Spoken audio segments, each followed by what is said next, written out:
இன்னைக்கு காலையிலேயே அப்பா போயி வீட்டு பக்கத்துல இருந்த சுண்டைக்காய் செடியில சுண்டைக்காய் எல்லாத்தையும் ரொம்ப ஃப்ரெஷ்ஷா பொறிச்சுட்டு வந்துட்டாரு. எப்பவுமே பார்த்தீங்கன்னா, 2 வாரத்துக்கு ஒரு தடவ இந்த சுண்டைக்காய் செய்றது வழக்கம் தான். எனக்கு குழம்பா வைக்கிறத விட சட்னியா செஞ்சு குடுக்குறது ரொம்ப பிடிக்கும். ஸோ, அதனால அம்மா சட்னிக்கு ப்ரிப்பேர் பண்ண ஆரம்பிச்சுட்டாங்க. காலையிலேயே இந்த மாதிரி எல்லாத்தையும் கிளீன் பண்ணி எடுத்து வச்சுட்டாங்க. சட்னிக்கு தேவையான எல்லாத்தையுமே.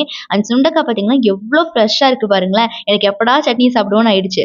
அதுக்கப்புறமா அம்மா வந்துட்டு எண்ணெய் ஊத்தி கடாயில இந்த மாதிரி கடலை பருப்பு, கருப்பு உளுந்து, வரமிளகாய் எல்லாத்தையும் போட்டு வதக்க ஆரம்பிச்சுட்டாங்க. இது எல்லாம் வதக்குனதுக்கு அப்புறமா கொஞ்ச நேரம் மிக்ஸி ஜார்லயே போட்டு ஆற வச்சுருங்க. இல்ல ஆற வச்சுட்டு மிக்ஸி ஜார்ல போட்டாலும் ஓகே. அடுத்து அதே பேன்ல நல்லா நல்லெண்ணெய் ஊத்தி, இந்த மாதிரி சின்ன வெங்காயம் ஊத்துனதுக்கு அப்புறமா அம்மா எண்ணெய் பத்தலைன்னு நல்லெண்ணெய் நெறைய ஊத்துறாங்க. ஸோ இந்த மாதிரி சின்ன வெங்காயம், பூண்டு உங்களுக்கு தேவையானதெல்லாம் பார்த்தீங்கன்னா உள்ள போட்டுக்கோங்க. பூண்டு அம்மா வந்து 4 பல்லு, 3 பல்லு மாரி தான் எடுப்பாங்க அதிகமா. ஸோ பூண்டு வந்து அதிகமா சேர்த்திக்க மாட்டாங்க. உங்களுக்கு எந்த மாதிரியான தேவை இருக்கோ அந்த மாதிரி சேர்த்திக்கோங்க. அண்ட் இந்த மாதிரி நல்லா பொன்னிறமா வர வரைக்கும் வதக்கிக்கணும். இந்த மாதிரி வதக்குனதுக்கு அப்புறமா நீங்க தக்காளி அது அரிஞ்சு வச்சிருப்பீங்கல்ல, அத எடுத்து இந்த மாதிரி உள்ள போட்டு வதக்க ஆரம்பிச்சுக்கணும். தக்காளி அந்த சின்ன வெங்காயம் எல்லாமே பச்சை வாசம் போற அளவுக்கு நல்லா வதக்கிக்கோங்க. இந்த மாதிரி எனக்கு சட்னியா சாப்பிடுறது ரொம்ப ரொம்ப பிடிக்குங்க. இட்லி, தோசை, சாப்பாடுன்னு எல்லாத்துக்குமே இது செட் ஆகும். அடுத்து இந்த மாதிரி எல்லாத்தையும் நல்லா வேக வச்சுக்கோங்க. இது வெந்துட்டு இருக்கும்போதே தக்காளி போட்ட அப்புறம் இந்த மாதிரி உப்பையும் தேவையான அளவு போட்டுக்கோங்க. ஏன்னா தக்காளி போட்டக்கப்புறம் அதிகமா இந்த மாதிரி உப்பு நீங்க சேர்த்துக்கிட்டீங்க அப்படிங்கிற பட்சத்தில தக்காளி சீக்கிரமா வெந்துரும். உங்களுக்கு தேவையான அளவு உப்பு போட்டுக்கோங்க.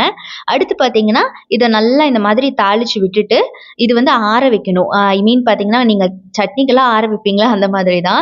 ஸோ இந்த மாதிரி நல்ல ஒரு கன்சிஸ்டன்சி வந்தோனே, நம்ம ஆல்ரெடி அரைச்சு வச்ச இந்த பொருளோட இதையும் சேர்த்தி உள்ள போட்டுறணும்.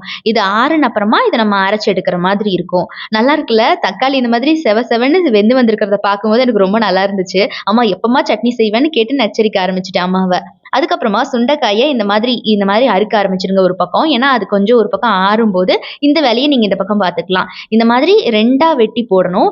ஏன் அப்டின்னா, உள்ளுக்குள்ள ஏதாவது பூச்சி, புழு அந்த மாதிரி ஏதாவது இருக்கான்னு பார்த்துக்கணும் சட்னிக்கு. ஸோ இந்த மாதிரி 2ஆ வெட்டி உள்ளுக்குள்ள ஏதாவது இருக்கா அப்படிங்கிறத வந்து நீங்க பார்த்துக்கோங்க ஒன்ஸ் செக் பண்ணிக்கோங்க. அடுத்து இது எல்லாத்தையும் நீங்க கடாயில எண்ணெய் ஊத்தி இந்த மாதிரி வதக்குற மாதிரி இருக்கும். ஸோ நாங்க எல்லாத்துக்குமே ஒரே பேன் தான் யூஸ் பண்ணியிருப்போம். ஏன்னா சமூகம் அந்த அளவுக்கு பெரிய இடம் கிடையாது. நீங்க உங்களுக்கு டிஃபரெண்ட் பேன்ஸ் இருக்கு அப்படின்னா யூ கேன் யூஸ் இட். இந்த மாதிரி ஒரே பேன்ல நாங்க எல்லாத்தையும் வதக்க ஆரம்பிச்சுட்டோம். ஸோ இது பார்த்தீங்கன்னா, நல்லா பொன்னிறமா வர அளவுக்கு அதாவது எப்படின்னா, நல்ல மொறுமொறுன்னு வந்துரும். அந்த தோல் எல்லாம் கொஞ்சம் எல்லோயிஷா தெரிய ஆரம்பிச்சுரும். ஸோ 5 நிமிஷம் இந்த மாதிரி நல்லா வேக வச்சுக்கோங்க.